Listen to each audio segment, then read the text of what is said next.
조선 후기의 민속춤에 대해서 살펴보겠습니다. 조선 후기에 궁중과 지방에 있는 교방에서는요, 정제와 일무가 이제 연행이 됐는데, 민간에서는 다양한 민속춤들이 연행이 됐습니다. 일명 이제 마당춤이 대표적인데요. 마당에서 추는 춤이죠. 사실 우리나라에서는 특히 조선시대까지 무대가 없었기, 서양식의 그런 무대가 없었기 때문에 이렇게 마당에서 춤을 췄는데요. 이 마당춤의 하나가 탈춤, 농악춤 있습니다.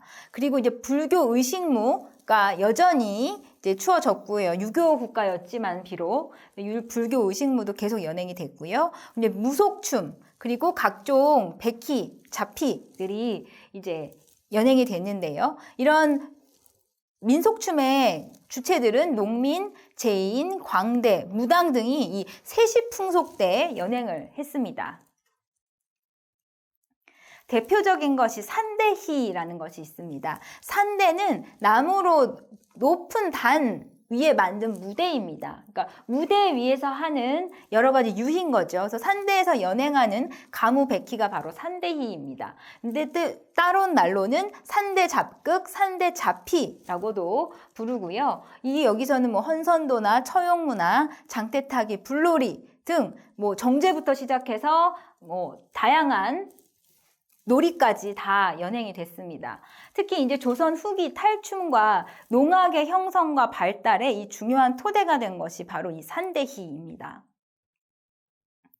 산대희 전반부에는요, 잡귀를 물리치기 위해서 잡귀가 무서워할 이 탈을 쓰고 타악기를 막 시끄럽게 연주를 하는 이런 이제 공연들이 이어졌고요. 후반부에는 이 탈놀이를 비롯한 각종 놀이들이 이제 연행이 됐는데요. 이제 주체는 이런 산대희의 주체는 제인과 광대, 주로 이제 남성들이었죠.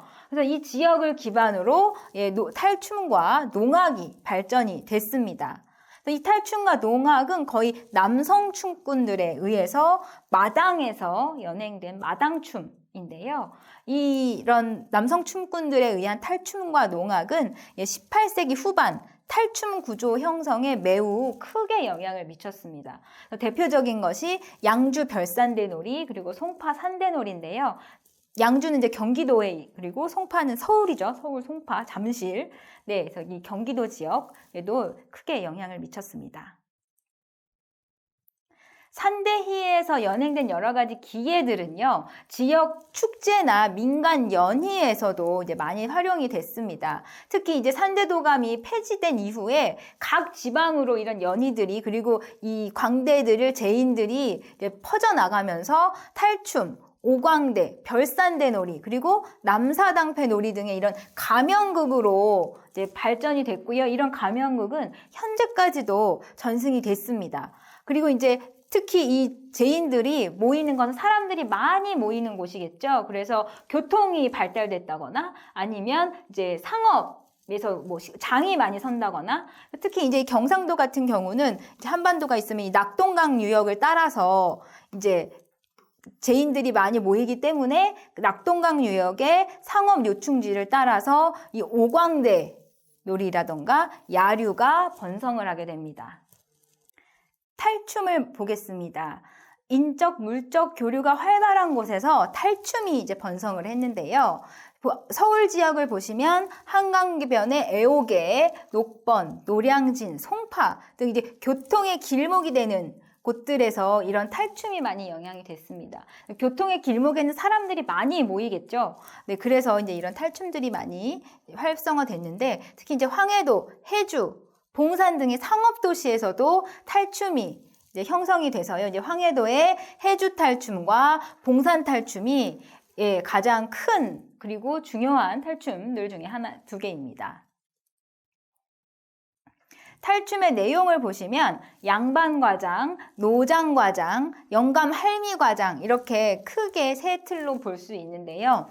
양반과장은 하인 말뚝이를 통해서 양반을 풍자하는 내용이고요. 노장과장은 파괴한 노장과 소모와 취바리의 삼각관계를 통해서 이 승려의 타락을 비판하는 내용입니다. 그리고 마지막 영감할미과장은 영감과 할미 그리고 젊은 색시 이 삼각관계를 통해서 처와 첩 간의 갈등을 폭로하는 그러니까 당시의 세태를 비판하고 풍자하는 내용을 담은 것이 바로 이 탈춤입니다. 각 구성 속에서 각 인물들의 특징을 나타내는 춤이나 이 인물 간의 관계와 갈등을 전개시키는 춤이 수반되는 것이 이 탈춤의 특징입니다.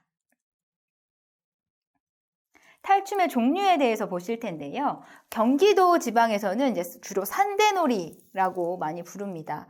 그래서 녹번리 산대, 애옥의 산대, 노량진 산대, 퇴계원 산대 뭐 이렇게 산대로 많이 불렸는데 이런 산대놀이는 조금 지금 잘 전해지지 않고요. 한양 사직골 딱따기패, 양주 별산대놀이 그리고 송파 산대놀이가 현재까지 전해지고 있습니다.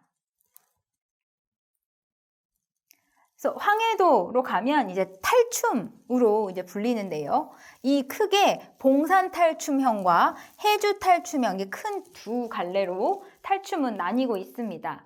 봉산탈춤형은 기린, 서ung, 봉산, 재련, 신천, 안악 등의 지역에서 연행되는 것이 바로 이제 봉산탈춤인데요. 장산 소매를 휘어잡고 뿌리거나 한삼을 경쾌하게 뿌리면서 활발하게 추는 춤이 이 봉산탈춤이에요. 그래서 뭔지 잘 모르겠는데 탈을 쓰고 막 한삼을 막 이렇게 하면서 되게 경쾌하게 춘다 하면 아 봉산탈춤이구나 라고 생각을 하시면 되고요. 해주탈춤형은 이제 옹진이나 강령, 해주 등지에서 전승되는 탈춤인데요. 느린 소매로, 느린 사위로 긴 소매를 고개 너머로 휘두르는 동작에서 얼쑤 이렇게 얼쑤 좀 이렇게 느리고 고개 너머로 이렇게 휘두르는 동작이 많다. 그러면 네, 해주 탈춤형이구나 라고 두 탈춤을 구분하시면 될 것 같습니다. 이 탈춤이 경상도로 내려가면 오광대놀이, 다섯 광대놀이죠. 그리고 야류, 들놀이, 들에서 노는 거, 들놀이 이렇게 또 명칭이 바뀝니다. 그래서 지역의 대광대패와 제인광대들이 이제 결합을 해서 특히 이 19세기 낙동강 유역의 이 상업 요충지에서 이 오광대놀이와 야류로 발달이 됐는데요. 이 지역의 탈놀이에도 이제 영향을 준 것입니다. 그래서 가산오광대, 고성오광대, 통영오광대, 진주오광대 그리고 동네 이 부산 지역에는 동네 야류, 수영야류 이렇게 각 지방별로 분화돼서 발달했습니다. 이 야류, 들놀이에 대해서 살펴보겠습니다. 대표적인 것이 이 경상도의 수영야류인데요. 수영지방에 있는 들놀이라고 보시면 됩니다. 그래서 오광대가 이 바다를 따라서 수영, 동래, 부산진 등의 이제 전래를 한 것인데요. 특히 이 경상도 이 좌수영 수사가 이 대광대를 불러서 노는 게 너무 재밌는 거예요. 그래서 이 탈놀이 하는 거를 부하들을 이제 시켜서 너네 좀 이거 배워봐라. 나 맨날 보고 싶다. 해서 이 부하들이, 군사들이 이걸 보고서 배워서 이제 시작을 하게 됐다고 하는데요. 이 정월 대보름에 산신제와 함께 이 수영야류가 거행이 됐다고 합니다. 특히 이제 정월 14일 밤에, 원로들 앞에서 이제 시연을 하고요. 배역을 결정을 하는 시연회를 이제 시박이라고 하는데요. 시박. 그래서 아무나 내가 이 역을 맡고 싶어, 말뚝이를 하고 싶어 라고 하는 게 아니고 이제 원로들 앞에서 다 해보이고 아 그래 너는 말뚝이 해, 너는 취발이 해 이런 식으로 이제 이렇게 배역을 동네 원로들이 보고 결정을 해줬다고 합니다. 산신제를 마치면 이제 수영 강변에 등을 든 이제 아이들을 앞세우고 이제 농악대, 길군악대 기생들이 줄을 쭉 맞춰서 이제 들까지 가서 이제 평평한 들이 나오면 거기서 이제 사자와 탈춤꾼들의 이제 길놀이가 시작이 되고요. 이제 집단무, 이제 덧배기 춤이라고 하는데요. 하면서 이제 야류가 사람들이 쭉 동그랗게 들에 모여 이제 앉으면 그때서부터 이제 수영 야류가 시작이 된다고 합니다. 수영 야류의 구성을 보시면요. 양반 놀이과장, 영로과장, 할미와 영감놀이과장, 사자과장. 이렇게 그 기본 탈춤의 구조와 거의 비슷한데요. 수영 야류 같은 경우는 이제 사자 과장이 추가가 됩니다. 경상도 오광대 놀이나 야류춤의 특징을 보면 이제 덧배기 춤인데요. 이렇게 뭔가 부드럽지 않고 이렇게 박자가 또 이렇게 딱딱 끊어지는 춤. 그런 춤을 이제 덧배기 춤이라고 하는데, 네, 보시면 조금 춤이 다르다라고 이제 느끼실 거예요. 약 200년의 역사를 가진 탈노름이 바로 이 수영 야류고요. 재래성, 민속성, 예술성을 지니는 이 전통적인 마당놀이가 바로 이 수영 야류입니다. 그래서 지금 보시는 것이 수영 야류 중에서 사자, 특이하게 사자가 나오는 취바리인데요. 네. 사자가 나오는 마지막 과장입니다. 임진왜란과 병자호란을 기점으로 조선 전기와 후기로 구분이 됩니다. 조선 후기에는 학문의 진흥과 더불어서 실학이 발달하는데요. 현실에 대한 새로운 인식이 이 양반 문화와 차별되는 서민 문화와 풍자 문화의 형성과 발전에 기여했습니다. 그러나 전쟁으로 조선 후기에 이제 앙무제도가 크게 소실이 됐고요. 제16대 인조 때는 이 전쟁으로 소실된 악기와 악공을 정비하게 됩니다. 그러나 국가의례에서는 일무와 그리고 정제가 공식적으로 국왕의 강력한 권위를 부각하는 수단으로 활용이 됐고요. 이 일무는 시용무보에 기록되어서 현재까지 전승될 수 있었습니다. 1610년 제15대 광해군 때는요, 진풍정에서 여학들의 궁중 공연 활동이 재개됐습니다. 그리고 1630년 제16대 인조 8년에는 진풍정을 통해 반정의 명분을 강화하고 왕위의 정통성을 확보하기도 했습니다. 외연 때는요, 40년 남학 중심의 무동 정제가 조선 후기에 등장을 했고, 특히 제21대 영조 그리고 제22대 정조 때에 국가의례와 관련된 책이 편찬이 됩니다. 제23대 순조는 궁중정제의 황금기로 꼽을 수 있습니다. 특히 정제 56종목 중 23종목이 새로 창작이 되었습니다.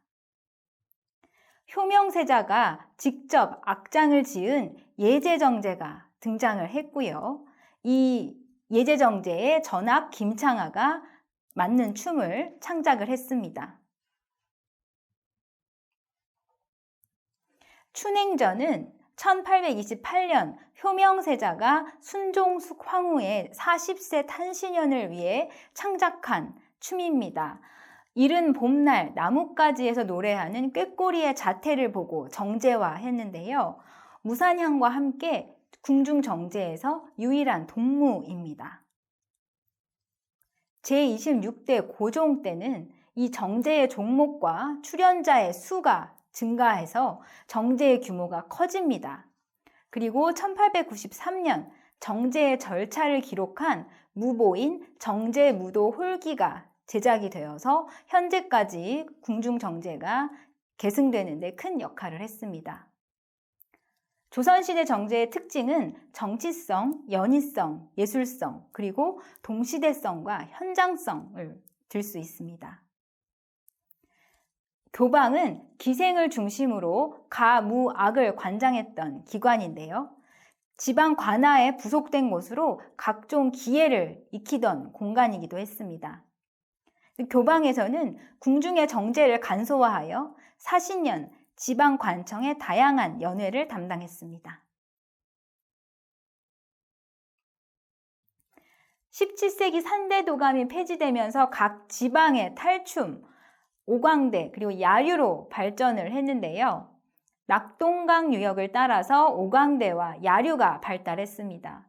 특히 수영 야류는 경상도 지역에서 약 200년의 역사를 가진 탈노름으로 재래성, 민속성, 예술성을 가진 정통적인 마당놀이입니다.